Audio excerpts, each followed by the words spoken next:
the expression of, the character being fat as a monstrosity. The one thing that I really feel like has gotten lost in the conversation about the whale is the gay part. Right. It's because it's not no that one important. Talks He about just it. happens to be gay, okay? Right. Welcome to Keep It, Cricket Media's show about pop culture and politics and what happens when they smack into each other at an alarming speed. I'm your host, Ira Madison III, a television writer and Fall Out Boy fan. I'm Louis Virtel. I'm a TV writer and Jane Fonda historian. Let's get into it. And we are back with an all-new episode of Keep It, the episode you wait for every year. It's the Oscars episode. I'm Ira Madison III. And I'm my own hero even when I'm broken, Louis Virtel.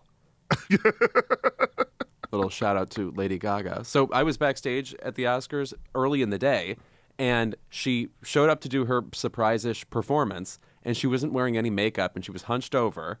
And I thought, oh, who will ever get to see Lady Gaga like this? This is like a really crazy, get as being part of the Oscars. Then it turned out that was the performance. She literally just did that for everybody. It's not privileged at all. She was really in her, I've got my rock star jeans on. She could have done a run to Erewhon. Yes. Right after that performance. So, chapstick list too. There was I love how she took this camp 80s song from this camp 80s inspired song from a Tom Cruise movie, was out there like she was doing Tapestry. Yeah, it was definitely de-glammed. And impressively, because she came to the ceremony in glam, got out of glam. Anyway, we have a guest today and a guest host, so we better get to him. We do. I mean, look, normally it is just me being regaled with Oscar facts by Louis. As we all know, he has a mind for trivia and a bod for sin, as they say. But Working Girl, 1988, Melanie Griffith, Best Actress nominee, yes. But we are joined by the wonderful Michael Schulman this week to discuss everything from the Oscar ceremony, to discuss his new book, Oscar Wars, A History of Hollywood in Gold, Sweat, and Tears, which I am loving, Michael, by the way. And I'm also such a fan of your previous book, Her Again, Becoming Meryl. And so we're going to talk about that too. Well, hi. Thanks for having me.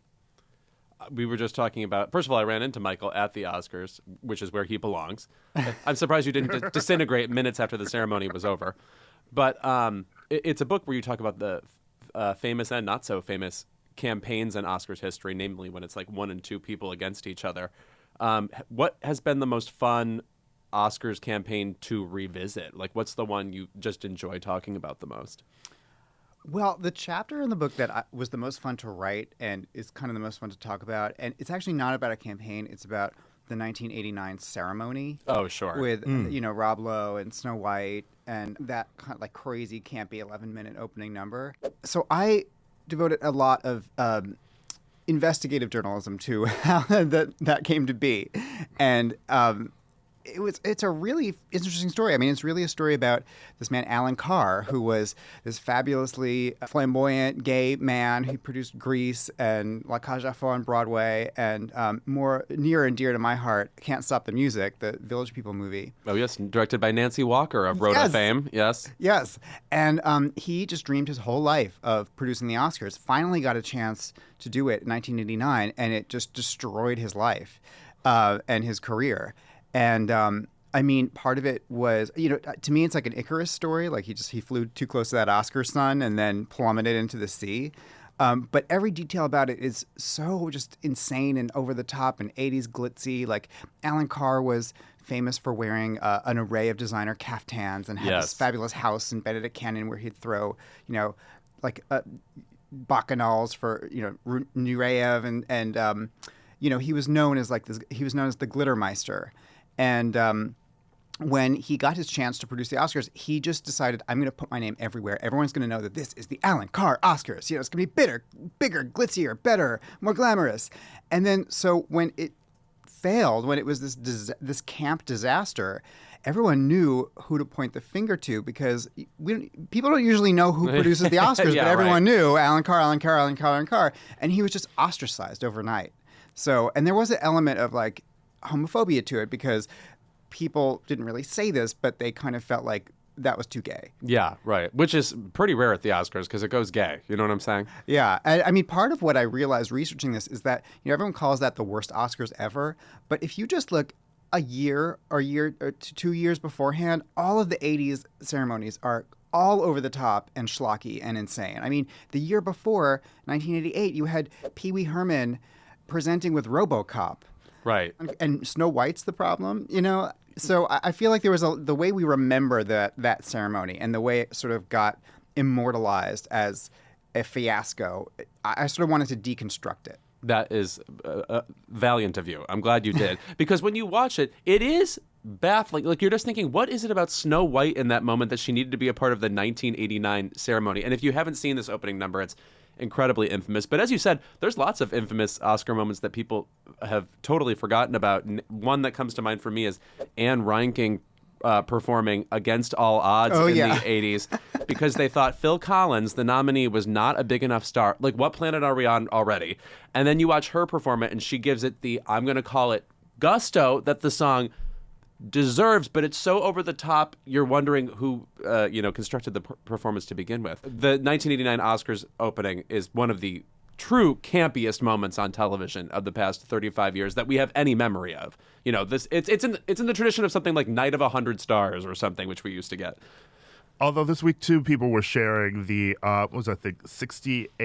69 costumes Oscar, the costume performance, which involved someone in a Planet of the Apes costume getting dangerously too close to Jane Fonda. Yeah. and it's the late 60s, so it's this kooky display of like kind of psychedelic type dancing with all the nominees performing in costume. It's Bad Fosse, yes, basically. Correct. But they were used to that. Like, they were all, that's what the after party looked like. So... Right, correct. By the way, to sidestep the Oscars for a second, I have a question for you, Michael. You were interviewed by Terry Gross recently. Yes, it was a lot like this. Yes. Okay, and how the fuck was that? I just find, like, I'm a fan of Terry Gross, obviously, but to sit there with her voice, I'm sure filling the room acoustically like you're in Disney Hall, I would be incredibly intimidated, I think. Somewhat, yes. I mean, I was pretty nervous. Not because her questions were, designed to make me nervous, but because I know a lot of people listen to that show, and it was that, if people don't know her process, like, you don't see her. She's not on a screen. She's definitely out there. Yeah. She's at home. You don't see her. So it's really just like it's like the voice of God is suddenly in your ears. Oh my God, that's so hard. To it. That's so hard. You don't even get to like Zoom see her or anything? Oh, no. No. She's in like a cryogenic chamber. Yeah. Steam pouring out of the room. But it was good. We talked for an hour and 45 minutes, and then they cut it down to like 35 minutes. Wow. So, yeah. We talk for an hour and 45, and they do not cut it down. They add. It's 2 hours 36 by the time we're done. But also, we're longer than Avatar here. Okay, and speaking of Avatar, a movie from this year, what were your takeaways just from watching this year's Oscars in person? I ran into you in the lobby where I just want to say, I spent most of my time just bewildered to be around, of all people, Rooney Mara. I can't explain it. I was like, should I say hi? I'm such a huge fan, and I didn't. So just know, Rooney Mara, I spared you. Well, I was watching from way up in the nosebleeds in the balcony, where I usually am.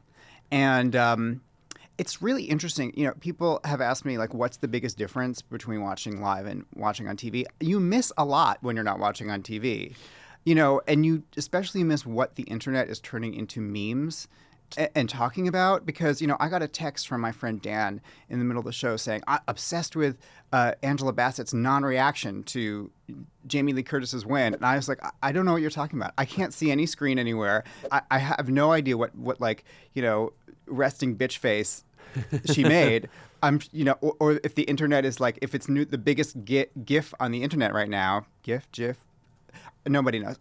So in a way, you're like sort of blissfully ignorant of how the internet is consuming the Oscars, but you are really aware of kind of how it feels in the room, and I feel like I could predict who was going to win based on just the vibe, the applause. I mean, that Not To performance just completely electrified the entire room. Yes. I was behind people who must have worked for Netflix who just stood up and went wild anytime All Quiet on the Western Front won.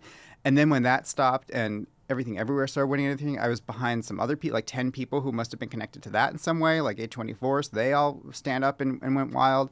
So I don't know, it was kind of weird. Like you don't see it as a TV show. And then I missed Rihanna completely because I left during that commercial break right beforehand. And once you leave, you can't get in until the next commercial. Right. So when Rihanna was performing, I was in the lobby and I met Daniel Rower, I think, the guy who directed Navalny. Yeah. He was holding an Oscar, and I was like, hey, let me interview you. And he said, give me your notebook.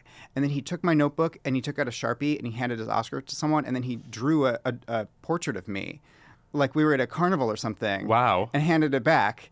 And then was like, can you get me a gig as a New Yorker cartoonist? I want an Oscar. My stock is way up. Holy shit. So that's what I was doing when Rihanna was Impressive. singing. It's like he knew you were going to be there. How else could he have orchestrated that? That's really crazy. I want to concur that being there, it is a take-free zone. You're not taking in the sense of the internet, or like who cares about what, or what's a disappointment. And like you just said, when Jamie Lee Curtis's name was announced for Best Supporting Actress as a nominee, the room roared. It was almost like, well, here's the winner, clearly. Whereas, as somebody who has watched the movies, I would personally put her in fifth. Like, that was a very crazy win to me. I'm very excited to talk more about the Oscars, getting the inside perspective from you, Michael, getting the writing some of the Oscars perspective from you, Louis, because I have a lot of questions. Yeah, well, as you know, I'm First a literary of all, wit, and I how belong dare there.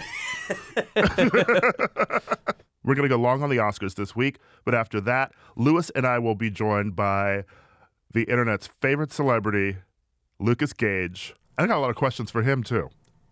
We've put him through it in these projects. And over Zoom, if you remember that. So the Oscars have come and gone, and Louis and I are so excited to give you an exclusive look at the Little Mermaid trailer.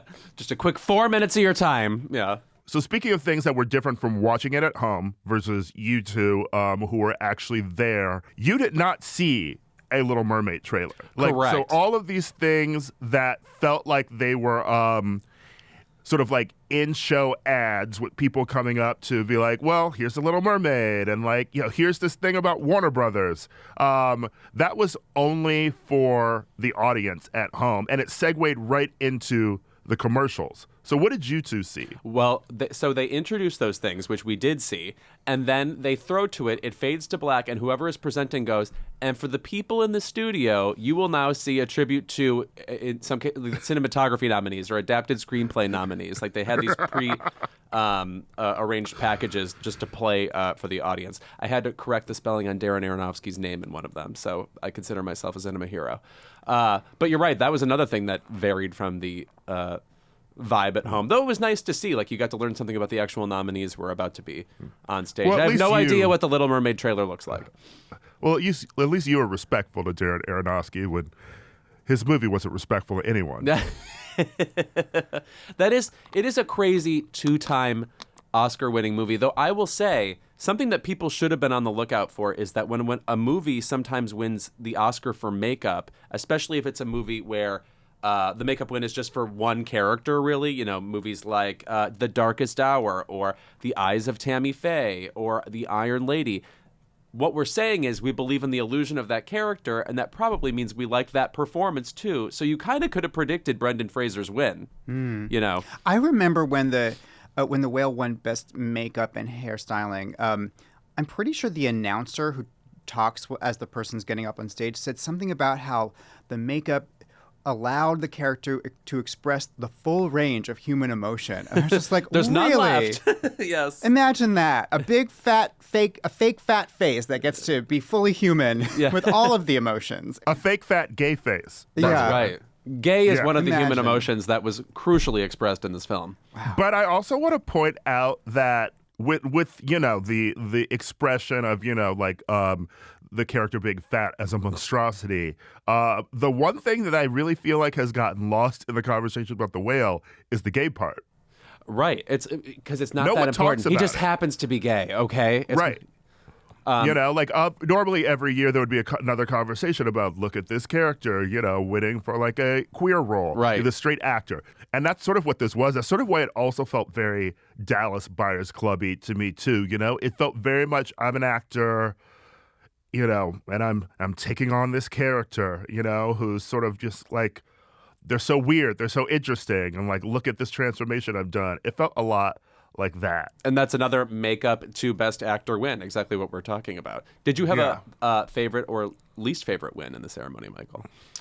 I was pretty thrilled about Not To. Yes. I was really That's, I think, the most hardcore. universally agreed upon win in the category, in the categories that night. And they were the performance, as I said, was completely electric. I love that song. I've watched that video so many times because it's just like, it's like taking drugs. I mean, that it just like gets in your brain. And then they were very funny when they won. That guy who sang the Karen Carpenter song. I was really excited about Sarah Polley winning. Oh, that was fabulous. Screenplay. Yes. Good speech giver, too. Great speech. I think those were my two most feel-good moments. Sarah Polley, I don't know if you saw this, Ira. She did an interview with Mark Malkin on the red carpet, and he asked her what she'd be working on next.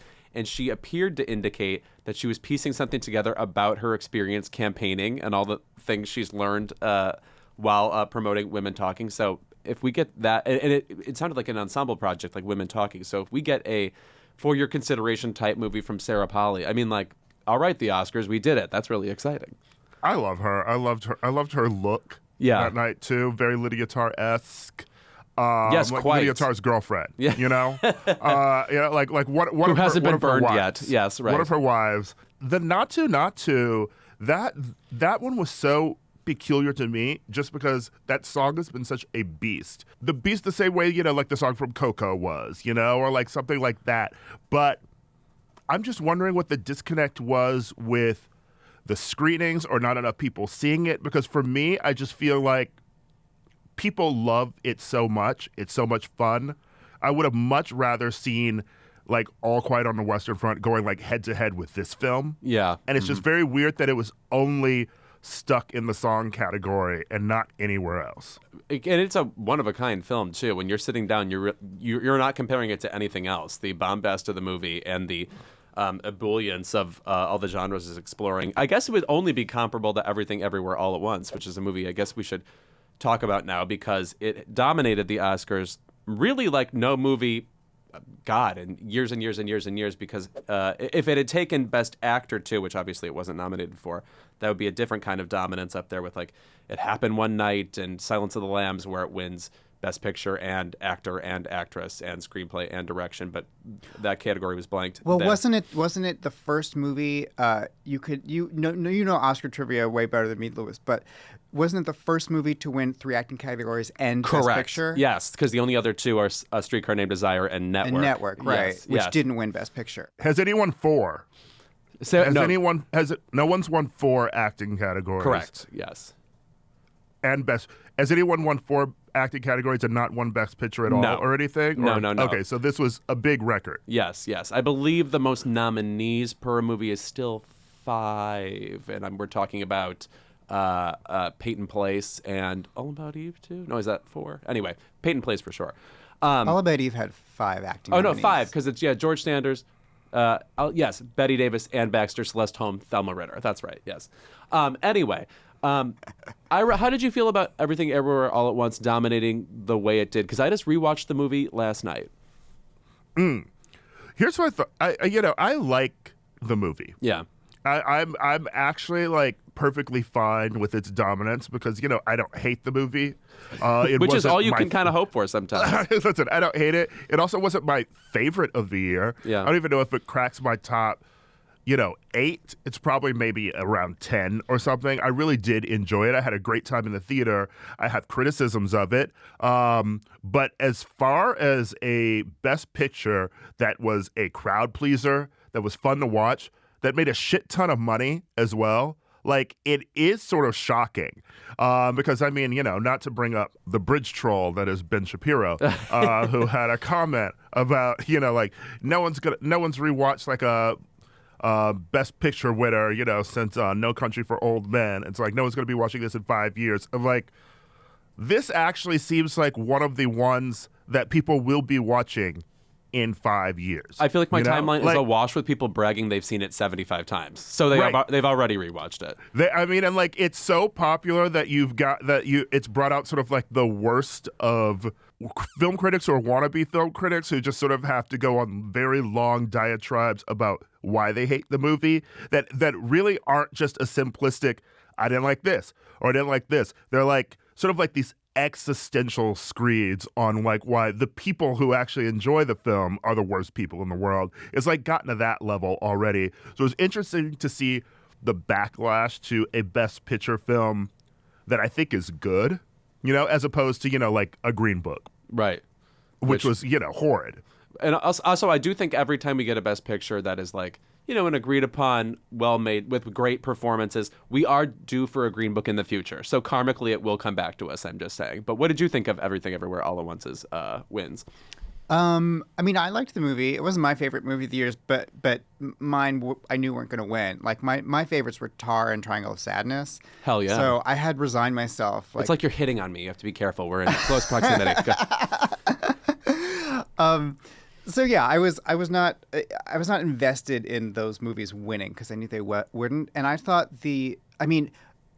when Everything Everywhere was winning, it landed like a love bomb in the Dolby Theater, and you just knew, like, everyone was so excited to be loving this movie. There was so much goodwill in the industry for it. Obviously, I think that has to do with how it being heartwarming and sort of genre breaking in a very forward looking modern way, but also it didn't hurt that it made over $100 million, and I feel like the Academy.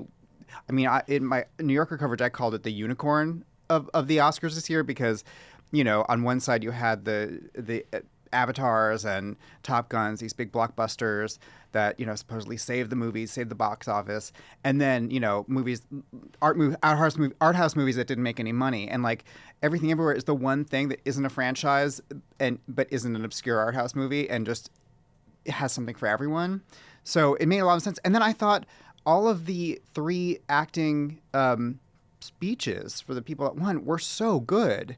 And, I rewatched them the day after, and they all made me cry. Ke Huy Quan and Jamie Lee Curtis starting out the evening like that. And I noticed they both used the phrase, I just won an Oscar, in that sort of breathless way, which to me, I have a healthy reverence for the Academy Awards and think they're, of course, completely absurd in so many ways. But the one thing that gives them real value is people having that feeling of like, this means something when you win it. It's like, how could this be happening to me? And they both felt very genuine about that. And they were both coming at it from different ways. Like for Jamie Lee Curtis, I felt like it's so connected to her parents, and totally. It's this like family promise made good that her parents were both nominated, and she sort of felt like she was the horror movie girl, sort of like a little bit less valued than what they did. And you could tell she was kind of talking to the ghosts of her parents, and I thought that was very moving. And then of course Key just being like, this is the American dream. You can certainly be jaded about that kind of sentiment, but I don't know. Like to me, it's like that's when the Oscars actually, you can tell that they have some inherent worth. And if they don't have that, then they don't have anything. Right. But Yeah. here's where I'm wouldn't gonna be invested. Here's where I'm going to be a bitch. Yeah. I was happy for the wins, but Key's speech, particularly as beautiful and moving as it was so dark to me. I agree. It's is so this dark the American dream that, like, by happenstance you win an Oscar after all of that? I don't know. You left the industry because no one would cast you in roles that weren't caricatures of Asians. Basically didn't work for decades. And then the Daniels reached out and got you in this movie, and you're an amazing fucking actor, and you get a nomination, and you win all this shit.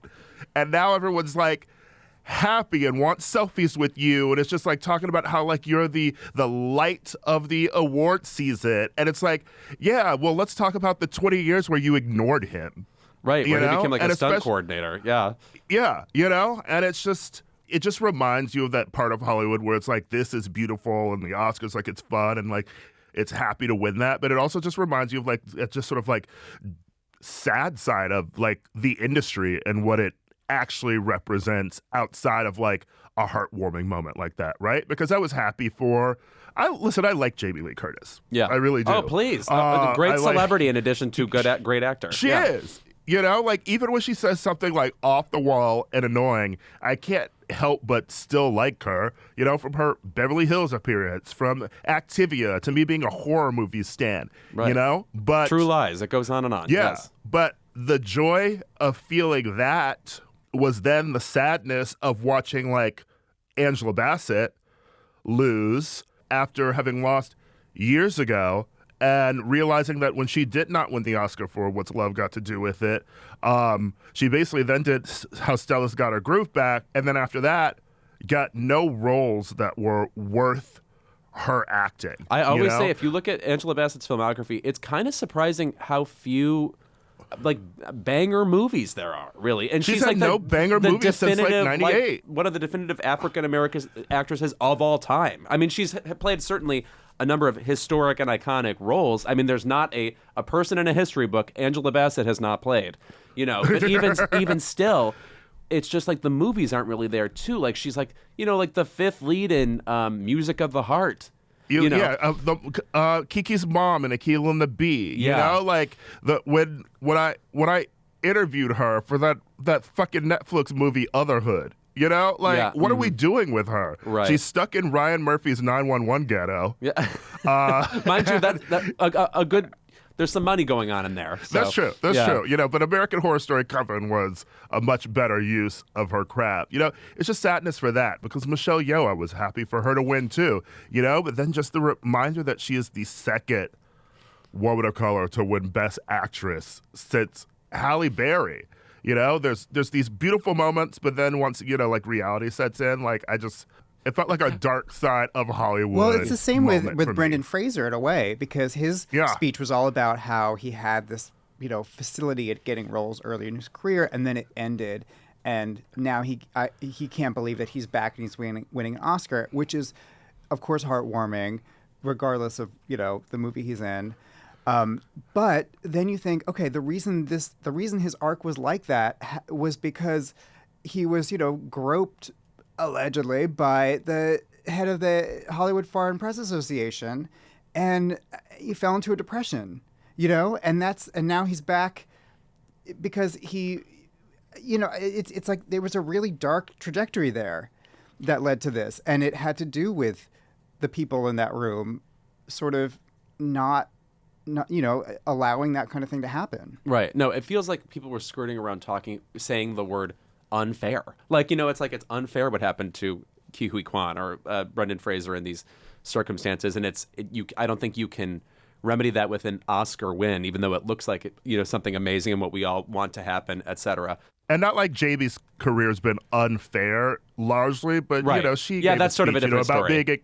But like even with her talking about being ignored a bit too, I mean, she's a little bit like Angela Bassett. Ryan Murphy brought her back with like Scream Queens and stuff like that on TV because she's a great, amazing actress that apparently everyone in that room loves, but they sort of had nothing for her to do post like Halloween H2O. I want to say also that Alonso Duralde, a friend of ours, film critic, had a good point, which is, I bet it's pretty overwhelming when you're standing on an Oscars stage and both of your parents have been nominated for Oscars but didn't win. So I think that was a particularly awesome thing that she just got to realize that on behalf of her family. Kind of like Laura Dern a few years ago. Both her parents Oscar nominated, not winners. Legends in their own right, and they're still here. I want to say about the Everything Everywhere All at Once sweep. It was really giving Schitt's Creek at the Emmys a couple years ago to me, where I really think people were... It's not like there's anything wrong with that show. It's just that people are really swept up in a sentiment, I think, and they want to be in that feeling and harness that feeling. And there's really good things about that, as in this beloved movie that everybody likes is getting a lot of attention. But I also think it blinds people to other movies. So, like Jamie Lee Curtis winning, it's like, I'm just like... I guess I'm happy that it's a somewhat comic performance that won overall. I literally think in the one scene where Carrie Condon is calling Colin Farrell boring, she is way funnier than Jamie Lee Curtis ever is in that movie. I better not hear another drag from anyone ever of Marissa Tomei winning for My Cousin Vinny. Oh, after please. that. Oh, okay? no. Because what she did in that performance versus Jamie Lee Curtis stapling papers. Right. It's a staple-heavy movie. Yes, that's what she does in that film. What I actually want to ask you two about Everything Everywhere is, when you look at the trajectory of Hollywood, right, and sort of what Best Picture does, I guess, for the way the industry starts to work, because studio execs are very simple people. They see something Generously successful. put. They see something that wins like this. It's sort of like, it changes a bit like, if not the movies we're making, it's not like we've seen a bunch of Moonlights, but that is a black film. You see a movie like this, which, has a fair budget, made a shit ton of money. It's an action movie, a crowd pleaser, has a diverse cast. Do you think that, one, the Oscars are going to backlash from, celebrating a film that just like makes people feel good like this? And two, that the industry is going to maybe try and make more of these? Because I will say the one addendum I'll add to that first one about things that make people happy, we forget that movies like Green Book and stuff, etc., like they make a certain kind of white person in Hollywood feel happy to watch. So it's the same kind of sentiment that you get from Everything Everywhere. I think that maybe the room the space that it creates with the Oscars has maybe more to do with the genre. Like, the idea that, okay, maybe we don't want to give Best Picture to a Marvel movie, but maybe we'll see more movies that use elements of Marvel, but aren't actual sort of branded superhero things, and that those have proved to be awardsy. Yeah, that there can be inventive use of things we like in these blockbuster movies that can be applied to the Oscars conversation. I am somewhat happy about that, even though I also just think Everything Everywhere All at Once is the Marvel fans' version of a prestige movie. Like, I feel like it's Exactly. more for them than us ultimately, But which I have to be territorial about. But I think that's like the evolution of what a prestige movie is. Yeah. Is that now you have a generation entering the Academy that doesn't draw the line at, multiverse talk and action sequences. Right. I want to say about Michelle Yeoh's Oscar win, the fact that it incorporates any version of action at all is a complete anomaly in Best Actress. So, first of all, you have to celebrate that. I mean, really, what are we talking about? Like Jodie Foster and Silence of the Lambs? There's just not many of those, ultimately. How many men have action-heavy that's a good wins question, or nominations? too. By the way, speaking of men, we talk about how there's only 2 women of color who've won Best Actress. I think it's only 5 who've won, maybe 6 who've won Best Actor. So it's not like it's dominating any other conversation either. So we can be talking about that with the Oscars, too. I can't get this joke out of my head that my friend Devin Field, who wrote on the Oscars with me, said about Everything Everywhere All at Once, which he says, it's as good as a 2012 Skittles commercial can be. Bang, zoom, we're in the Skittles Matrix. Oh, listen, I agree with Michael, though, that I love that this is giving a Marvel fan, like especially people who are growing up on those films, and the fact that they're dominating the industry so much, like a different outlet to be doing these things. I mean, it reminds me so much of when comic books weren't really considered like a cash cow in Hollywood, and you had like a Tim Burton making Batman and Batman Returns, and that changed the trajectory of what superhero films looked like after that, but also like what like action films were like looking like, just being weird and gritty. And I think that a large problem in Hollywood has been so many of our amazing directors getting sucked up by the Marvel machine. And now here comes the DC machine after James Gunn, has enacted his own, 5-point plan to take over the industry.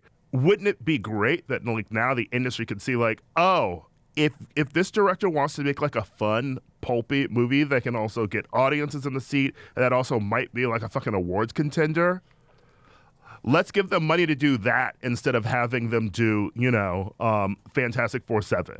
Right. So now moving on to directors, the whole sweep really was surprising because I was actually shocked that Daniels won Best Director. I'm not, because I feel like the directing is also a character in that movie, and that tends to be, I think, a major component of what ends up winning that category ultimately. That's a good point. I mean, I always say, like, if you want to figure out why something wins any category of the Oscars, you can usually replace the word best with most. Yes. And that's what wins. Most There's makeup, a lot of just like directing most going on in that. acting, Yeah. most editing. Yeah. So yeah. It's like The Big Short winning editing. Like, it's just like you remember the cuts in that movie because it's so whiz bang, So if I remember it, it must be the best. Did Bohemian Rhapsody win Best Editing? Yes, I believe so. Yeah, and that editing was abysmal. It was 20 million cuts in a single scene, just two people talking to each other. Exactly, most editing. But, there was yeah. quite a lot. And by the way, it wasn't edited at all. It's like 3 hours long. So what was edited ultimately? Yes. I want to see what hit the cutting room floor. No, I don't. Okay, so Lewis, you wrote for the Oscars. Yes. And my one question is, did you write the L. Ron Hubba Hubba joke? I am ashamed to say I did not. It was Because that I think I can cracked give me that the one away. fuck up. Yes, no, it was John Bynes, longtime Jimmy Kimmel writer. My nemesis from NYU. That's right, you met him there. No, there were rounds. I think we did ultimately about 18 rounds of jokes, and what we would get are assignments where you various topics. I don't think we had a single joke about Andrea Riseborough in the entire monologue. I must have had 5 different assignments writing about Andrea Riseborough. I had a joke about To Leslie that didn't make the telecast, which is, that movie made $27,000 at the time she was nominated. That was the KFC budget on The Whale. I mean, there's like things like that.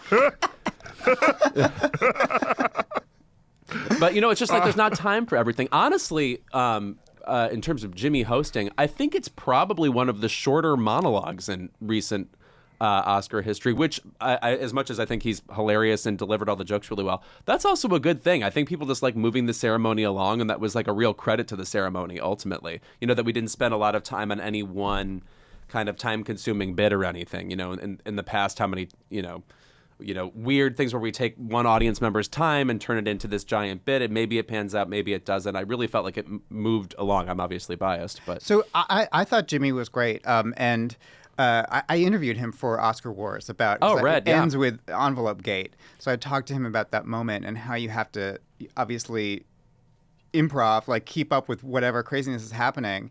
But when I saw you coming in on the red carpet, champagne carpet, sorry, you were talking about how, like, your process during the show, you watch and write jokes for like what is happening along the way. Like, yes. Where are you sitting? What's your setup?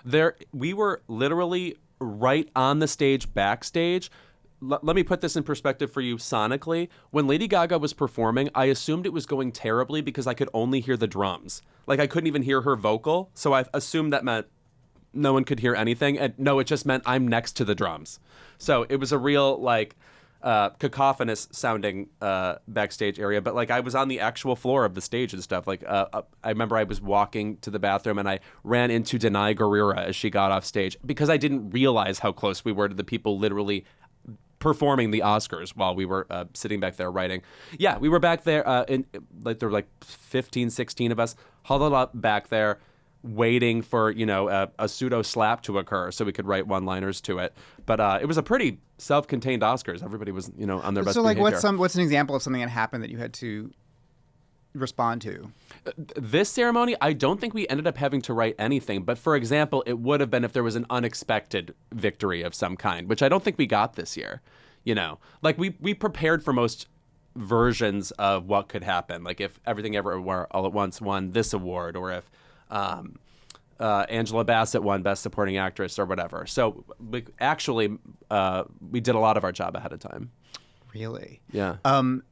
I saw someone after the show at the Governor's Ball, this producer Donna Gigliotti, who said it was the Joe Biden of Oscars, which I thought was very apt. Yeah. Because she was like, it was good, but it was maybe a little boring, but that was essentially fine because the Oscars have had this period of such turbulence and, drama and weirdness between Envelope Gate, the train station year, the slap, obviously.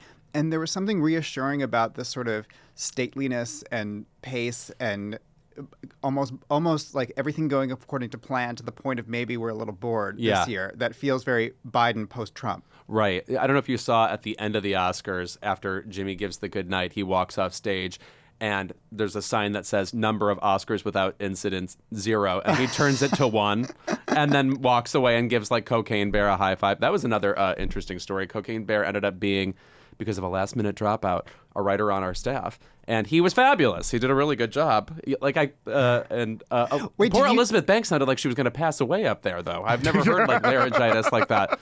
Were you anywhere near Jenny the donkey?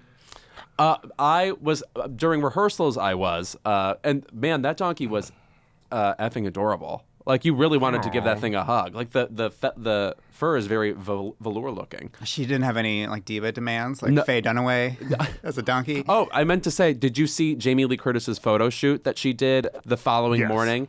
I just saw that today, mimicking Faye Dunaway's famous photograph from '76 after she won her Oscar, and she's sitting at that table at the, I can't believe I'm going to miss this. Is that the Beverly Hilton? Yeah, I think or something like that. But she's sitting with her Oscar, looking, glamorous. I think it's the Beverly Hills Hotel. That's exactly it. Beverly Hills Hotel. Yeah. Jamie Lee Curtis mimicked it, and I am so happy to see things like that. Just anything that gives you like a slight, tinge of nostalgia for old Hollywood. People love doing that one. I'm like, I'd be interested in like seeing someone like repeat like someone that like maybe we'd be shocked to know.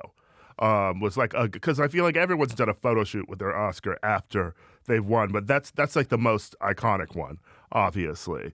Going off of the Joe Biden Oscars thing, it did feel, watching at home, that it felt like a classic Oscars. Yeah, a return to form, if you will. A return to form. Wasn't that exciting. The speeches were exciting. The performances were fucking amazing. And by the way, who was prepared for that? Because as you know, like the song category, I would have considered basically the weakest one in the entire ceremony. And then when they Rihanna elevated that song, Lady Gaga elevated that song. Even those songs both sounded amazing live. David Byrne was fucking amazing. I loved the choreography. I was so glad Stephanie Hsu did it. It was also exactly David Byrne. He really has that B-52's quality of like children's entertainer gone off the deep end, which I fucking love. Yeah, I mean, like, I fucking love the Talking Heads. And I would also say that part of me kind of wishes it almost had like a halftime sort of element where just like we got all the performances in like a big bulk. Yeah. Just to like give us some sort of big energy. I just sort of feel like there's so many stops and starts that adds to the like stately, almost boringness of it. My one big question is I guess like the highlighting of people during the show. And I guess the monologue helps with that.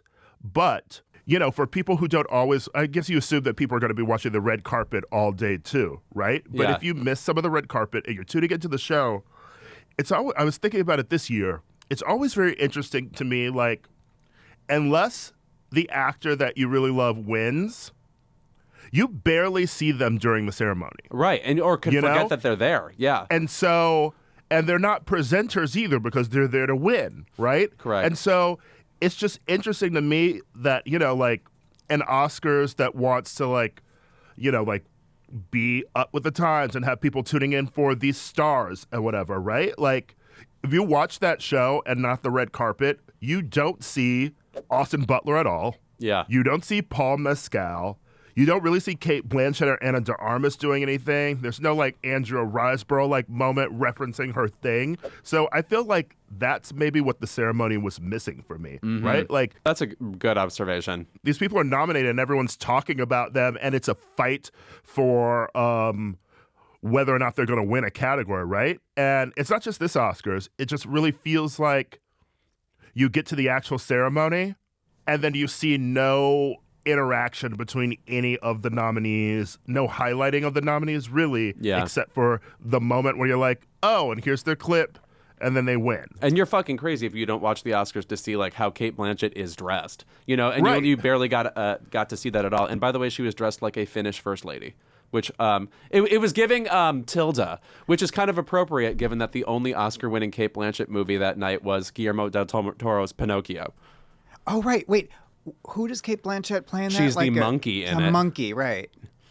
Guillermo was thrilled to give that phone call. Like, oh, you ready for just stretch those acting chops? And she was like, getting all her Sydney Theater Company arias up and down to play the fucking howler monkey. And animation is not a genre; it's cinema. Thank you for that. Much appreciated. Yeah, you're right. You barely saw Ana de Armas the entire time. Could have forgotten she was there. Where was the internet's boyfriend, Paul Mescal? Oh, see, the thing is, when you're at the show, you don't see so many people. I didn't even know what Andrea Riseborough, how like her whole Fantine look. I didn't see that until the next day. So I just didn't happen to see her, and you don't see her on the screen. But I saw Paul Mescal like 75,000 times. I saw him on the way to the governor's ball. I saw him at the Vanity Fair party. He's smoking everywhere. a cigarette. He was everywhere I turned. Yeah, listen, he's the real everyone everywhere all at once. Okay, I mean, listen, I don't know if you even saw. There was an interview that he did with W Magazine, and he started talking about how much he loves Mitski, and he's been posting like a Mitski song every other day on his Instagram, which I just learned that he actually does have one. He has one of those low-key celebrity Instagram accounts where he just posts like his photography and it's not verified. Oh, okay, right. Very specific brand. He is Hollywood's latest whore. Right. Let's just put it out there. This means he will end up with Mitski. I'm sorry, I remember Right. the Phoebe Bridgers story. Yes. Well, I'm like, that's what he's doing. I'm like, I love that. It's very. We got like a taste of that at the Globes with Colin Farrell shooting a shot with Ana de Armas. It felt very like throwback Hollywood, a little sexy. But maybe we're in an era where like the Oscars can't be sexy right now. Right. But, well, by the way, you know who was fucking sexy and also is a bit of a throwback and I think is a challenge for us, Ira. We need to get him on this show, and I want to see if we can contend with him. Hugh Grant. Because I know you saw that interview he did with Ashley Graham. Of course I did. Where I didn't understand that. I think her first mistake was not knowing that he was talking about Ashley Graham. Yeah. About Vanity Fair. Yes, the Thackeray Yes. Vanity Fair and not the Vanity Fair party. Okay, kind of fair mistake. Then he was sort of a dick to her as the interview went on. I consider that a challenge I'm up for. I want him here. I want to talk about. I love when people tell me that an interview is going to be a dick, and that because we've had people on the show that people have said are like notoriously sort of like Frosty cagey or whatever. Yeah, Frosty, and I think that we melt them. I thought he was fine in that interview. I thought she was just being so inane, and he was just sort of waiting for a question that wasn't completely inane and dumb. And, so many of those people on the red carpet just ask everyone, like, are you so excited to be here? How are you feeling tonight? Is this the best night of your life? It's horrible. And he was just kind of like, no, it's not. I'm here. It's fine. And also, I think something like if you read the transcript of that interview, he sounds way more aloof than he is. It is just, I'm sorry to say, like, British humor, but, like, he's just going for, like, simplicity, etc. And then I think she did mess up again when she clearly didn't know he was in Glass Onion for 2 seconds. Right. I mean, listen, it reminds you of, I think when like The Cure was inducted into the Rock and Roll Hall of Fame, there's someone on the red carpet who asked like Robert Smith, how excited are you? Like The Cure is like inducted, and he responded, well, not as excited as you are, clearly. And I think that's just British people being British, and part of it was people being British, part of it was him being an asshole. I think it was both. But I was just so interested in like the response to that, because there's always people who want to put on their like, I hate the inanity of Hollywood, and like look at him like piercing it with his British humor, like he was perfect. He destroyed Ashley Graham, like talking like their BuzzFeed headline. And I was like, okay, but he still showed up. Right. Like to present. It's unnecessary. And it's Hugh Grant. Like, he loves Hollywood. He got a big laugh in the show when he said scrotum. That was good. Yeah. That was good. know? Oh, I was missing the comic delivery of Hugh Grant. Somebody pointed out that it's been 25 years since he's been in a rom-com. What the fuck else has he been doing? That Nicole Kidman show. Yeah, that's it. Which he was good at. I did enjoy him in The Undoing. And also not being nominated for Oscars. Not Ever. one time. Maybe that's Not a part of single it. one. It's giving Donald Sutherland, and he's salty. Yeah. But because he's also a sort of actor who, like, I guess he could do a movie where you get his Jamie Lee Curtis moment. Yeah. People love Hugh Grant. I love Hugh Grant. Among actors who do one thing, he's my favorite. I think that's true. But I don't see it for him. You know? Like, if he didn't get nominated for Notting Hill, Right. You know, my favorite is Impromptu, where he plays Chopin. Ugh. Remember when tuberculosis was a big plot point in movies? I just love that. Bring me back to like The Secret Garden, etc. Coughing blood Yes, into that's a what we handkerchief. want. Yes. Yes, those movies where someone coughs and you're like, they're going to be dead in 5 minutes. Yes, that was Prestige once upon a time. Don't cough should have been the name of the movie. And I think I said this online, by the way. I was like, I wouldn't have fared even better than Asher Graham, okay? Because if he'd said Vanity Fair, I would have probably gotten that he was referencing the Thackeray novel. And I don't even think he was referencing the novel. I think he was referencing Some adaptation of it, yeah. the pilgrimage of I think he was referencing how the phrase Vanity Fair even came to be in general. But I would have been like making a joke about Reese Witherspoon because she's in the movie. And he'd be like, what the fuck are you talking about? Also, that is like the definition of you see it in a bin at Best Buy movie. That version of Vanity Fair. Just her. You see it, and you're like, did she play the queen at one point? Right, yeah. It's a movie that's like too golden looking, like it looks cheap. Yeah. That and the movie Wimbledon with Kirsten Dunst. Those are in the same bin. Remember we used to do with Paul Bettany? Crazy. Okay, speaking of other things that did go viral online, you mentioned it earlier, Michael. People need to get off my girl Angela Bassett's neck, okay? Because let me tell you something. If you've been waiting to win an Oscar for not even just years, but through an entire awards ceremony, I don't need to sit there and grin that someone else won. You know? Like, everyone was excited when, like, Cate Blanchett leapt out of her seat, like, excited when Michelle Yeoh won, because they have this great relationship that we've seen on the red carpet and through this award season. But also, like, she's got plenty of Oscars, and everyone, like, is excited for Michelle Yeoh, you know? I can imagine that all the other actors in the category with Jamie Lee Curtis were probably pressed about Jamie Lee Curtis's nomination. Or also just overwhelmed by how much noise Everything Everywhere All at Once was generating in the theater already that night. You know, yeah. So, Carrie like, wasn't smiling either. Okay, right? So, yeah. Carrie and Angela Bassett probably saw each other at the Vanity Fair party and were like, "You want to do a shot?" Carrie Condon to me was giving "I Want to Win," which she wanted to. You know, Angela also really wanted to win. I interviewed her about a month ago for the New Yorker, and that was right in the moment when she was getting all the momentum for that category. And I felt like I was interviewing the winner. And then she just watched it sort of dissipate. Yeah. SAG. Right. SAG. I think that must have been really frustrating. The SAG, all 4 acting wins matched up Fucking with the Oscars. Actors. Yeah. Okay? You forget that they're dumb. Right. If you could take one thing away from this podcast, actors, basically the only guests we have on this show, dummies. Just know that. They're dumb. Yeah. Well, that's why they come on this show. Exactly right. Anyway, that was another Oscar ceremony, you know? Our guest today has basically held me at gunpoint to get on Keep It. And sometimes it's right to comply. Yeah. I was like, I've never heard anyone want to be on this show that much. Are you kidding me? It's not healthy. Yeah. Listen, he's become an audience favorite on so many shows, from Angeline, You, The White Lotus. Now you can catch him starring in the films How to Blow Up a Pipeline and also Down Low, which just debuted at South by Southwest, which he also co-wrote. So welcome to Keep It, Lukas Gage.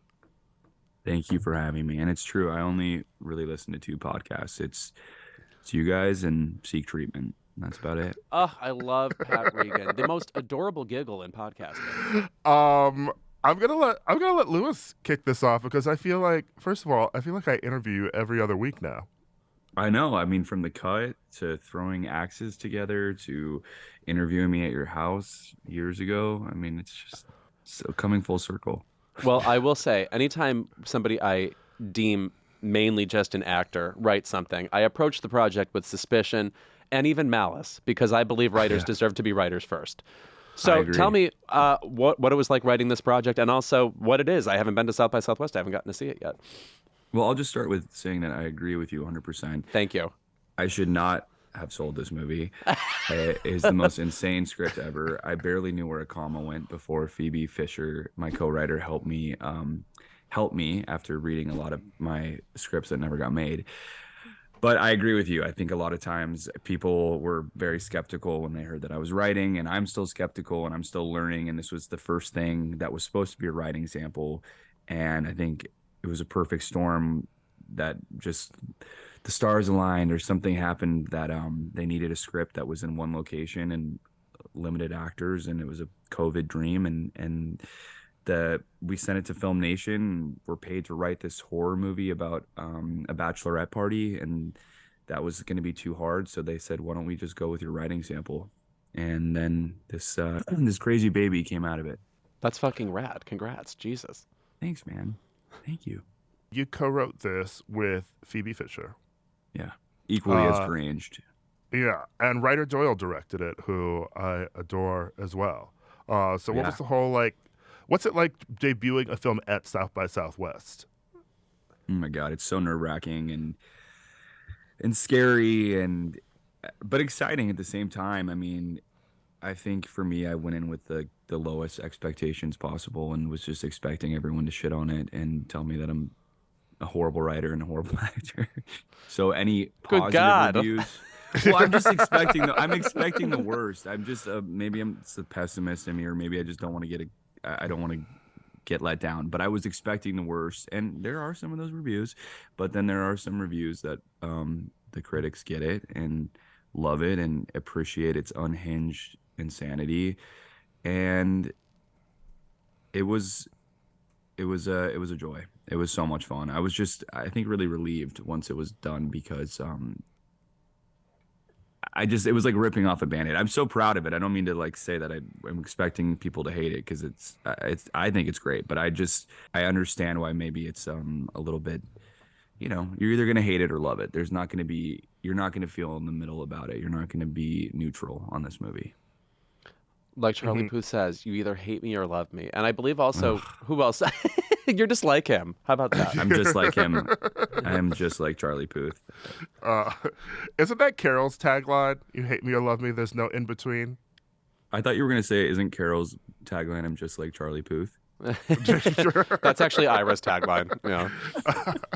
I'm shocked that you would even be surprised that people would dislike it. Maybe some critics, but I feel like I am always surprised that no matter what happens in your life, the internet is always on your side. I mean, you've got shooters on Twitter.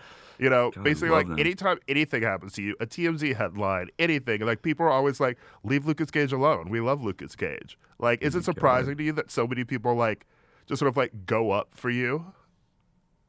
I mean, it's an honor, and I feel I'm so lucky that Twitter doesn't. There's some haters for sure, but I'm grateful for the most part. People have my back, I guess. But then, I deleted my fight with Perez Hilton the other day. Last that's night. right. Yes. You deleted it? Well, I just deleted my response. I was like, I just gave this guy what he wanted. He wanted clicks. He's been trying to push my buttons for a while. I gave him exactly what he wanted. I was a little bit drunk at South by Southwest when I responded to him, drinking beer and having ribs in the morning, and I was like, fuck him. Why is he coming for me? And so I wrote that little response back. And then I was like, I don't know. Then the anxiety kicks in when I'm on Six Flags the next day, sober, looking at my phone and realizing that it kind of went a little bit crazy. I don't know. I don't know. I will say people loved that, though. They loved it? People loved it. People also, I mean, you have perfected sort of very good responses to assholes online. People love that. People are always tweeting that they want "You Don't Know My Alphabet" T-shirts. So you should make those, definitely. We should say quickly that what happened was Perez Hilton, the website. Didn't he sell it years ago? I'm sure it's not him writing it, but anyway, he had said something like, I don't know what he was referring to, but Lukas Gage isn't as famous as he thinks he is, or whatever. And I don't know what the occasion was, but Lukas responded with, I haven't read your site since 2008, which is what the world would concur with. So, it's just a journalistic fact. Yeah. I had a fake by the way, he's not wrong. with him But I once. don't even think I'm famous. I think I'm D-list. I'm agreeing with him. I just don't know why he's coming for me and trying to listen. I'm not gonna let some termite like Perez Hilton force me to try to come clean to the world. Like, that is not the person or the rodent that will be allowed to do that. Sorry, what were you saying? But I will say, I think it must be disorienting for like a newish celebrity to see like a dubious headline about you, because like about yourself. Because if it were me, I would also think like, oh no, like people are saying this about me, like I'm in the conversation, I should say something. But you're not in the conversation. It's a completely random person saying something, and who fucking cares? Like if you now if you say something about it, now you're in it, you know. Like Right. so it's counterintuitive. It's not how I would want to act. I would want to be, you know, spicy, shall we say. Thanks. Ira, what were you saying? I cut you off. No, I'm usually saying something nonsensical, but no, I was like, I think everyone has been in the midst of fights with that person, and mine weren't about, you know, my life, but mine were just about, you know, his whack non-journalistic tendencies, you know, and then like he's always online being like, well. He's always online, like, that's exactly what he wants, you fighting with him. And then I saw him at, like, the Spider-Man Into the Spider-Verse premiere, and he ducked his eyes and kept walking. Yeah, that's exactly what you said. I gave him exactly what he wanted. Yeah, because he'll never post up. No.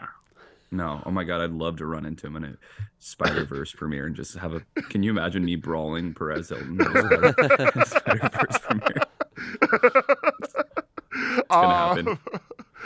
I want to change topics to another hot topic, because I know how much you love reality TV. Mm-hmm. We talked about it last week on the show. I had to explain to Lewis what Vanderpump Rules was. I'm sorry, what? I had to explain what Vanderpump Rules was to Lewis. I'm familiar with the names and some of the places, but it's just not my brand. You know, I'm more like Lydia Tarr is my reality hero, not so much. I gotcha. You know. Yeah. I mean, both my heroes, by the way. But yes. This is, I mean, you really have to get on board. It is, just watch seasons 1 through 3 and this current season. It is art. But it really is one of the best reality TV shows ever made. And it's so good. But you got to catch on board, because this drama is unreal. Which is called The Scandival. And I know you're besties with people in the cast. Have you talked to them? I sent Ariana a text and just said, I love you, and Tom sucks. I definitely texted her and texted Katie and texted Lala, getting the full tea. I feel like they're both going to be better off. Both those girls are going to be better off without the Toms, and they're both going to grow from this. They're gonna come out on top. And honestly, I know this is a hot take. I am not on Team Raquel at all. I am so against what she did and how she's not taking ownership or whatever, but I do kind of feel bad right now. I am worried that like someone should be watching her, because the internet is just coming for her. Yeah, I mean, it shifted from excitement over a cheating scandal to people in her comments saying like all sorts of evil things to her, you know, like you're a whore, you're a slut, like kill yourself, etc. Although I would say, conspiracy theory person that I am, is that not what she wanted? Because she turned off Tom Sandoval turned off the comments on his Instagram completely. Mm-hmm. She left the comments on, but she turned them off on her apology post, which means she knows how to turn them off. At first, I thought she wasn't smart enough to figure out how to do that, but she does know how to do it. So maybe that's what she wants, a victim narrative. Okay, that's a hot take, and I could see that for sure. I could see that. I do know. I'm gonna spill some inside tea that's gonna like blow your mind, but I do know from the little information I've been talking to them that Sandoval is refusing to leave the house. Like he's not leaving. He ain't leaving. Okay. So Lewis, Sandoval, and Ariana, you know, right. Sandoval's the one who cheated with Raquel. They own a house together in Valley Village. The darkest part of the relationship, actually, that they live in Valley Village. But he's refusing to leave the house. That's so... Room 2015. That's so House of Sand and Fog. Yes. Room 2015. Yeah. Ariana is replacing Brie Larson. Just as I had pitched, yes. And Uncle Nick is being played by Tom Sandoval. Is it Uncle Nick? Big Nick? God, what was the name? Oh wow! If you remember that, that's way beyond me. I do not remember that I character's have name. quote room. I had a room joke in my movie that I wrote for Down Low because I don't want to get any spoilers, but they have the inner monologue of Brie Larson being like, roll over, jump, like stop sign, that whole thing. Because there's a body in the back of a car, but it got nixed in a draft. It was that is a really hilarious reference. That's really funny. Thank you. I'll put it in a movie somewhere. Well, thanks for that tea. I hope they can expel him from the house like a vampire or something. Yeah. Going to your movie, Down Low, one of my favorite people and one of our favorite Keep It guests ever, Zachary Quinto, is in the movie with you. So what was it like working with Zachary? You're friends with Zachary. You know, I know you both came to my birthday party together. He seems like a very serious actor to me. Like, he just is like a very serious there actor. to do the project, you know. And maybe it's just the look in his eyes. Like, he literally looks serious. He's I committed. have resting Sam the Eagle face myself, so I know. Yeah, no, he's just he's really intense as an actor, which makes him so good. And I love when he gets super intense and has these moments where he has full-blown tantrums in the movie. Like, those are my favorite moments of his. But he's one of the funniest people I know, and I think you can attest to that too. Like, outside of the work, he's so fun and loose and free and childlike in a lot of ways. Like, he's very serious and very mature, but he also has this playful side that I think a lot of people haven't seen. And he hasn't been asked to do a lot of roles like that. So I think I don't know. I just loved working with him so much, and I think he's such a good person and a good friend, but also a good scene partner and a generous scene partner. And I love him. I love Zach. I mean, you got like not just him, but you know, you got like Judith Light in this film, Simon Rex, Audra McDonald. I'm just like, Jesus. Queens. One, jealous, obviously, but you know, like, what was the conversation like? Even getting these people to do the film, was a lot of that writer and maybe his connections with some of these people, and then like once you're on set with these icons, these legends, you know, like what's that even like?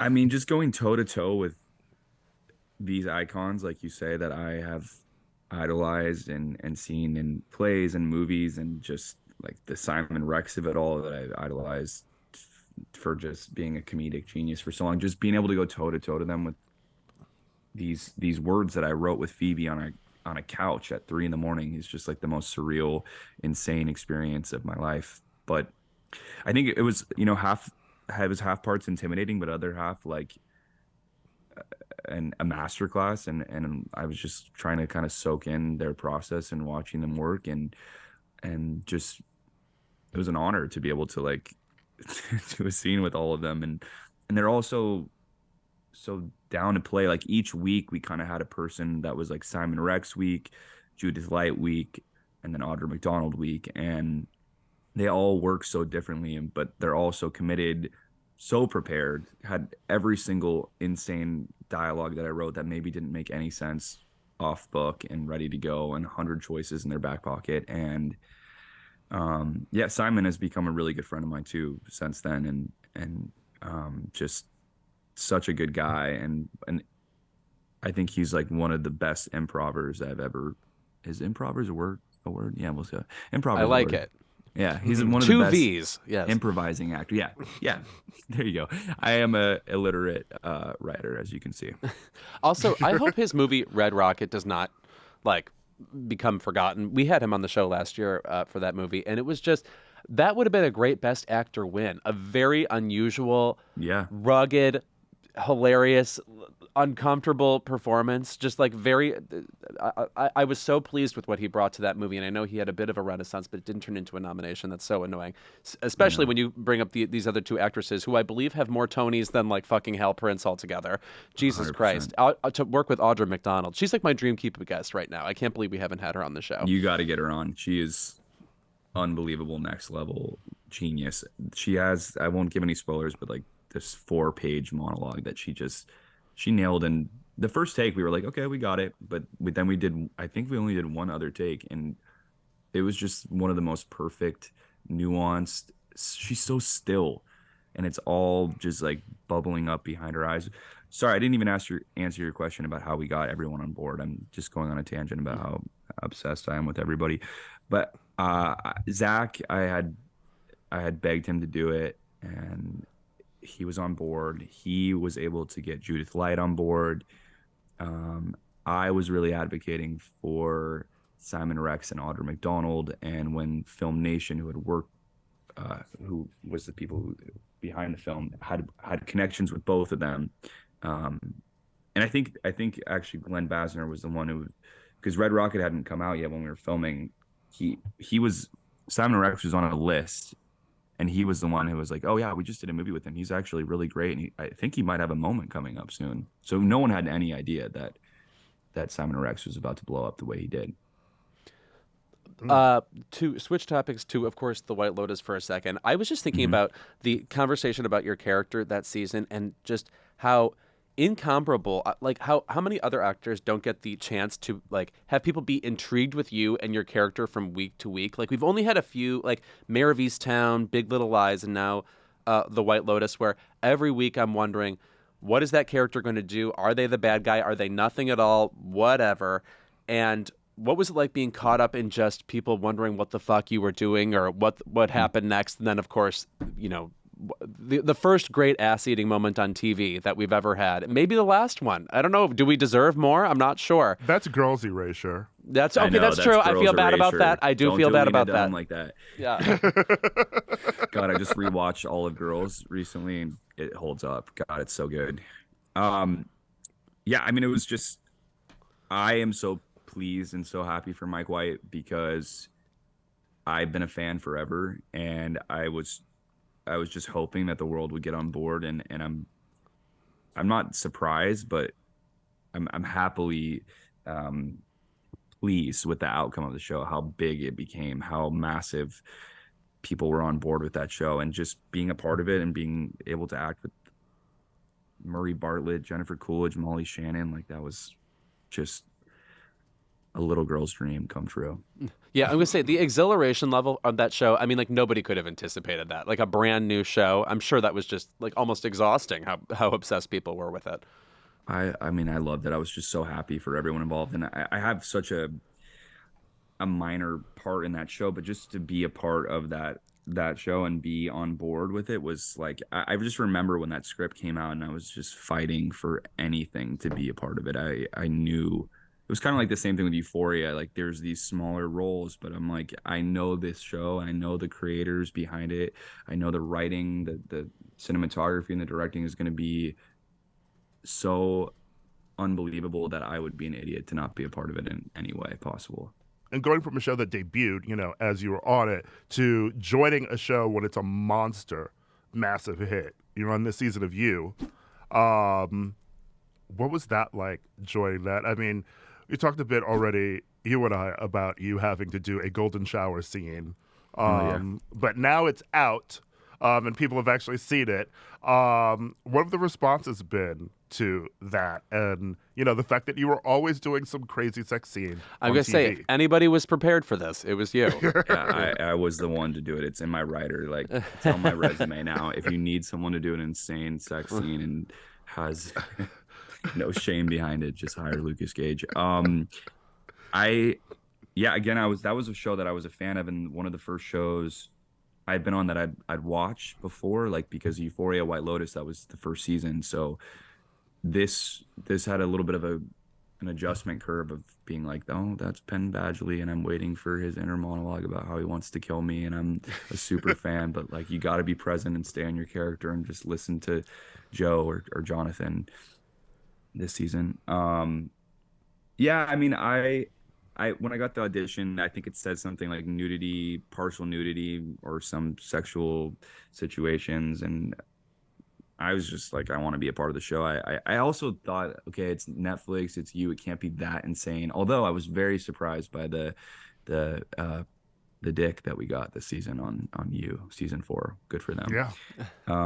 But so I wasn't expecting anything too crazy, and then I was on the show, and then while we were filming, episode 2 came out, and I read, and I said, oh God, not another Twitter Back moment. in the trenches. Here we go.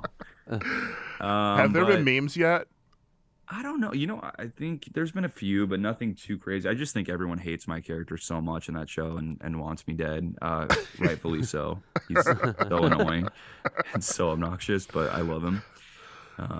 Even though he does very foul things. But yeah, I think the reaction is just all the fans can't stand me. And maybe that was me doing the job right then. I think you're supposed to hate him. Lastly, I feel like we're so used to seeing you, as this like just very relatable, funny person in real life. And then also playing, these sort of roles that are, very much in the zeitgeist, like that. But How to Blow Up a Pipeline sort of feels like a different thing for you as an actor. Yeah, definitely. That was that was like, I guess first of all, it's a different genre of doing this heist type movie where we follow these. It's like we call it like the Ocean's 11 for eco terrorists, and it was a topic that I wasn't well informed on. Let's just say I had to be taught a lot and had to read this book and just had to. I remember reading the script being like, it's so good, it's so interesting, and I was such a fan of Daniel, but I had no idea what the hell these people were talking about half the time. I truly had no idea. And sometimes I'm watching it and I still have no idea what the hell they're talking about. You're like, what's planet Earth? What's an infrastructure? What's planet Earth? What's an oil? Yeah, but I mean, that's the dream, right? Like, I think you get these scripts and you can empathize with these characters that you normally maybe wouldn't or don't have the knowledge on, and get to learn all this new information and learn how to make a bomb to blow up a pipeline. I mean, who would have thought? But we really, were taught the steps of it and wanted to be informed on it, and by no means are we like advocating for everyone to go out there and blow up a pipeline, but we're calling to action, or calling people to action on an issue that needs to be talked about in a maybe extremist way. Of course. But, we don't want a Jane Fonda moment on this. No. Lukas Gage advocates blowing up pipelines. I know, right? Although she would. She'd be like, yeah, blow them up. I was going to say, Jane Fonda would be like an unsurprising cameo for the final act of this movie. She's like, and by the way, I'm preparing for this. Yes. Yeah. It's like, what the fuck do we do? Then Jane Fonda steps in as Jane Fonda, and she's like, we're going to blow this motherfucker up. That would be sick. That would be really sick. I'm so into Jane Fonda blowing up a pipeline. That's hot. The sequel, you got to write it. Right. Jane Fonda blows up a pipeline. This is the 80 for Brady sequel, for the record. Yes. Yeah. He's on board too. Lukas, thanks so much for being here. It's always a pleasure just to run into you in general in the West Hollywood metropolitan. Yes, at Barry's. Yes. By the way, can I just say, when people run into, like, a lot of people like look great when they work out. I truly look like a Nick Nolte mugshot. So like, you have to know, if people run into me at the gym, it is just a horrible moment for me. Yeah. No, I think you look great. I'm always like frazzled and running in late with a ripped band T-shirt and like dirty gym shorts. You look amazing. You look stunning. Oh, well, thanks. Always. Well, you heard it here first, everybody. So yeah. No, are we never going to talk about the story at your party, Ira? Is it never going to be talked about? We could talk about it. We have to. It's too funny. When I kicked you out of my home because you peed on my deck. I did not pee on your deck. I peed in a bush, and the bathroom was full. Okay, these are the inventive actor choices that you need to survive in this business. Okay, yes, that's fair, because we talked about it for the cut. Story, baby. We talked about it for the cut, but it got cut. So one of Lewis and I's mutual friends, Steven, is your manager. We got to give him a full shout out. He'll be Steven Sambari. A manager. He's fantastic. I hosted a birthday party for him in LA at my former home. And then someone came up to me and told me at some point during the party, Lukas Gage peed on your deck. By the way, what a snitch rat. And second of all, it was in a bush. And it was in a bush, and the bathroom was full, and I had to pee so bad. And then I was kicked out. I was removed from a party. and left. I thought and it the was- worst part is your house has no it has no service, and I couldn't find anyone to like. I was knocking on the door. Can I get Wi-Fi for an Uber? Couldn't do it. So walk down the hill of like Beechwood Canyon to get home, and I was so pissed. I just want to say about the both of you, you are both fucking pathetic. I cannot believe this fucking story. Also, I just want to say about your manager quickly. I checked my text after the Oscars, and Steven's like, he's like, I won't be able to start the Oscars on time. What time is Lady Gaga coming on? Honey, I don't have a train schedule running for this fucking thing. I don't know when she's performing. Not Steven. He was like 6:36 by Southwest, and he was like, I got it, babe, I gotta get home. I gotta get home and see Gaga. Like, I'm sorry, like I can't change my flight. Like it wasn't that he wanted to get home for the Oscars. He had to get home for Gaga. He loves that song. Of course. It's a great song. I didn't say that. This story makes both of us sound crazy, Yeah. but I was very know. drunk. It was mid-COVID. It was a sensitive time for all of us. Yeah, Yeah. right. And my feelings were hurt for a second, but then I think it actually made our friendship a lot stronger afterwards. It did, and I felt guilt from like sending you out into dark Beechwood Canyon, like you could have been murdered, like it was Scream. You know Like what? the police really could have been knocked on the murdered. door and been like, "Lucas, do you know Lukas Gage? He was killed." He was murdered at Ira's birthday party. But I do remember being in London with you at Jeremy O'Harris's. We went to his play, and then afterwards, like us hashing it out at the Chiltern Firehouse and like embracing each other with a hug about it. We Do you did, remember and that? like we Somehow did. this Yeah. made it even worse. Good Lord. And- Yeah, this and, made like, it even worse. I'm making it way worse. I should stop talking. Thanks so much for having me, guys. Yeah, I love you, Lucas. We'll I see love you you soon. too. Coming up next, Keep It. All right, Michael. You know what this segment is. Keep It. What is your Keep It this week? Is it Oscars related, or do you have some other gripe? No, it is Oscars related. It actually good. kind of comes off of what we were talking about before with sort of Marvel elements getting into like a prestige movie. My Keep It this week goes to battles. I have seen so many, I saw every like Oscar movie this year. I am so sick of movies that end with a giant battle. I'm just going to read a partial list. Everything Everywhere All at Once, Top Gun, The Woman King, All Quiet on the Western Front, Black Panther, RRR, Avatar, which was like an hour-long war, basically, the last third of the movie. I liked a lot of those movies. So my problem isn't with those movies. It's just it feels like every movie this year ended with like a climactic, huge battle sequence, and I feel like I've seen it. I've seen so many people this year in movies like impale each other, and it's starting to feel like the kind of elements of Marvel and action movies have really now infiltrated every single genre. And so, even like, I thought Woman King was really great, but at the end of it, I was like, I feel like I've seen this in a Marvel movie. Yeah. Like 2 seconds ago. And my personal taste is I would rather see a movie that ends with, like a very tense conversation. Please, yes. We're Frost Nixoning right here. Exactly. Here you two go. No, I agree. actually, it's funny I that you would call say- it a climax because it always, to me, feels like an anticlimax. It's like, here's the thing we expect. Now it's like, why am I even watching a movie? I have clearly seen this movie before now, Yeah, and like even RRR, those battle sequences are bonkers. And, there's the one where all the zoo animals fly out of the cages and start like eating everyone, and they are very entertaining. And then there's like a big one at the end.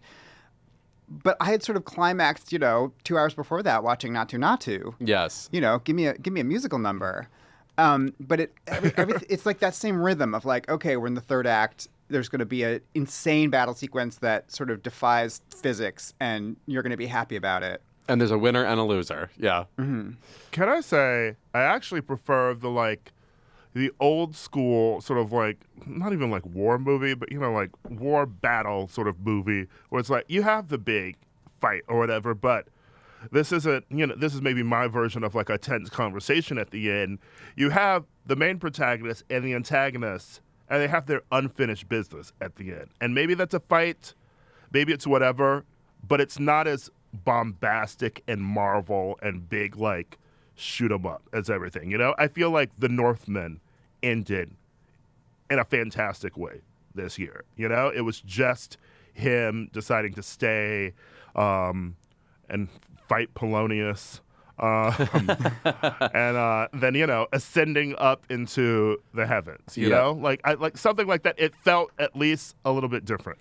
This is just what's coming to mind. A movie that I think ends really well that might otherwise end in some kind of a battle sequence is Apocalypse Now, like how it ends with the confrontation with Marlon Brando, and you're introduced basically to his character at that moment and how strange he is, and that's a nice warped turn for the movie that's already pretty warped. Yeah, there are also like tropes within battle sequences now that are so worn, like how one supporting character dies. Yeah. So there's like a moment of music swelling and sadness, and then like back to the battle. And there's also the cliche of like that one perfect shot, which is really very big in Top Gun. Like they have to get this one thing exactly right and hit this one mark, and they do it.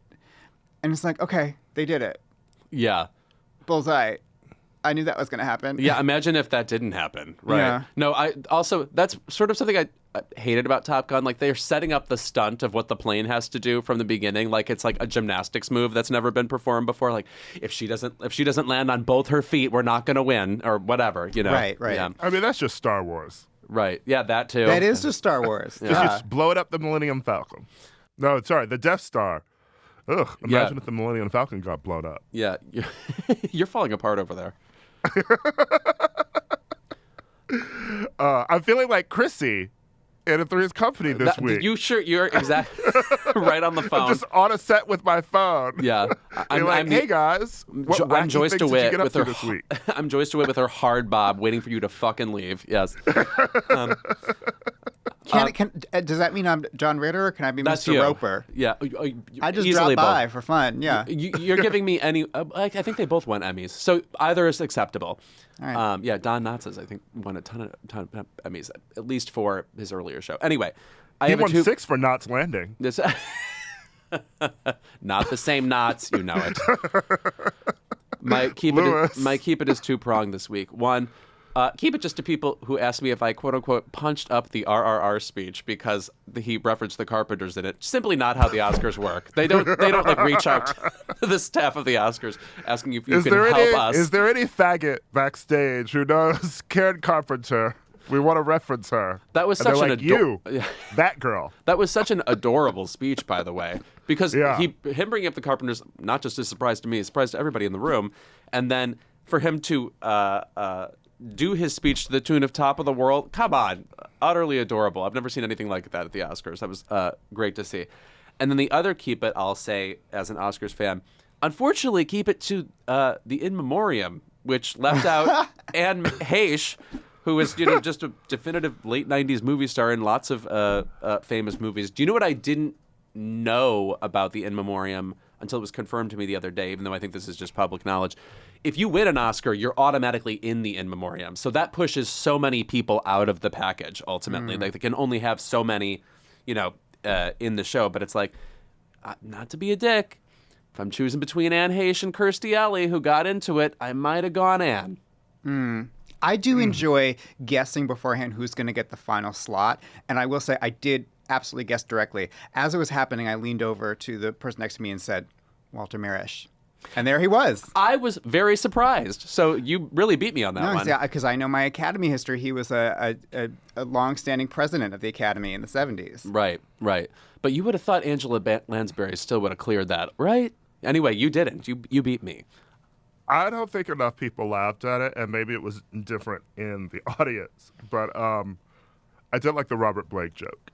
Oh, that was very funny, I thought. Also, Robert Blake, I mean, in addition to being a murderer, one of the craziest fucking celebrities who ever lived. That interview he did with Piers Morgan where he's wearing like a leather vest and nothing else. I mean, truly the kind of person who, like Beretta, would have a big bird on his shoulder all the time. I mean, a crazy person. Ira, what is your keep it this week? My keep it goes to the attacks that I faced. Oh, here we are. Online when I simply said that if you want to revisit the works of Brendan Fraser, you don't necessarily need to watch Encino Man, because you know what? It's a bad movie. It is abysmal. Is this controversial at all? Because It's there's a two Oscar winners online. in it. I was called a thief. I was called a crook. I was called the cook, his wife, and his lover. I'm gonna say it's giving a grieved woman in a murder mystery right now. Like your pearls have been swiped. I mean, and listen, we know that I champion movies that have, less than stellar quality. Yeah, sure. I love Scream 3. I want a sequel to the 355. But I don't know. It was always on TV as a kid, and I don't like it. Right. I don't like it. It's in that definitive genre of played on Comedy Central all the time, and because it was there, I would always see like a truncated version of it where like the big sex scene was taken out or whatever. I'm talking about Airheads. I'm talking about The Money Pit. I'm talking about The Chase with Charlie Sheen. These are terrible films, and I have seen them 70 times on accident. Now, I will offer that you and I are 86 Yes. millennials. Right. Olsen Olsen twins, Lady Gaga, Lindsay Lohan, great year. Yeah, so when we were watching these films on cable constantly, unlike, the Gen Xers who were right above us watching those at the same time, I'm gonna tell you one slight difference between us and them. We were not fucking stoned. Yeah, right. Okay? Yes. I wasn't stoned on a Saturday afternoon watching Encino Man on Comedy Central. That's why I don't think it's one of the best fucking movies in the world. Right. Okay? No, I've only seen Up in Smoke, stone sober. Yes, right. If you want to revisit the iconic films of Brendan Fraser, let's talk about Bedazzled. Number one. Love Okay. Bedazzled. I actually felt like The Whale was somehow like a subplot of Bedazzled. Like Brendan Fraser his character had been like, I wish to be an Oscar winner. And like Elizabeth Hurley sort of winks and goes, okay, stud. I fucking love her in that movie, and I love Elizabeth Hurley. Also, someone was in my mentions being like, oh, the Dudley version was better. And you know what? It's not. Right. It's not. Yeah. It's not. Elizabeth Hurley makes that movie, and Brendan Fraser is at his hottest.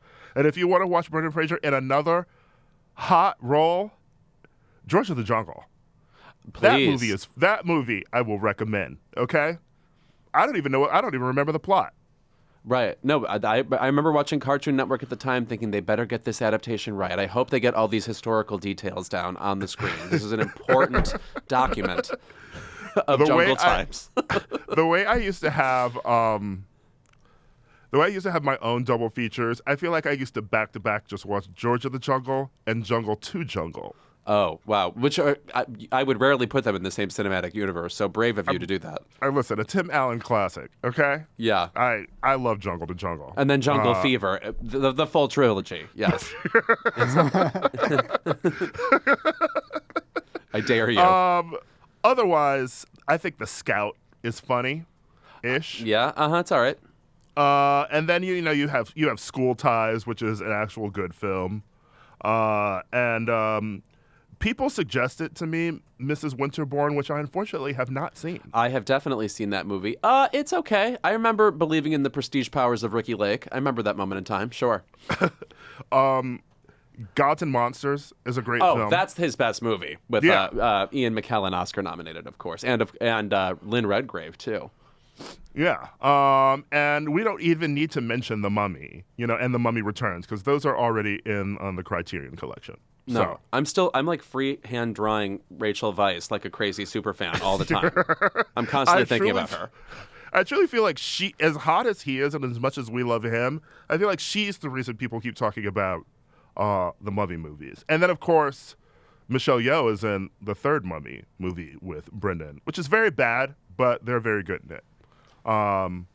Yeah. Notice I did not mention Dudley Do-Right with Sarah Jessica Parker. Wow, we really threw him in that and George of the Jungle. We were just like, Hanna-Barbera-ing his ass up and down and back. With him with a blonde love interest, okay? Him with Sarah Jessica Parker in that movie, and then Blast from the Past, Alicia Silverstone. Yes. I think we've named all of his films now. So I don't. If there's any left, I'm simply blown away. Yeah. So that is just to say, Encino Man, awful. Come on, Pauly Shore, give it a rest. Yeah. Put it back in the permafrost. Yeah. But I'm sure if not, and some Encino Man 2, we're at least headed to some like Encino Man sequel, like Super Bowl commercial or something. Right. Or yeah, what's the some Cobra late night Kai sketch. version of Encino Man? Yes. Yeah. They're gonna link up for something in the future. Yeah, that's our episode. We ended up being very comprehensive. And Michael, your new book is terrific. And by the way, we should say your last book about Meryl Streep, so fucking good. Before you go, what's your favorite, I guess, underrated Meryl Streep performance? Oh, underrated. Underrated. Okay, wait. And that can have lots of definitions. Basically, not Kramer versus Kramer or Sophie's Choice or The Devil I Wears have Prada. one. The She-Devil.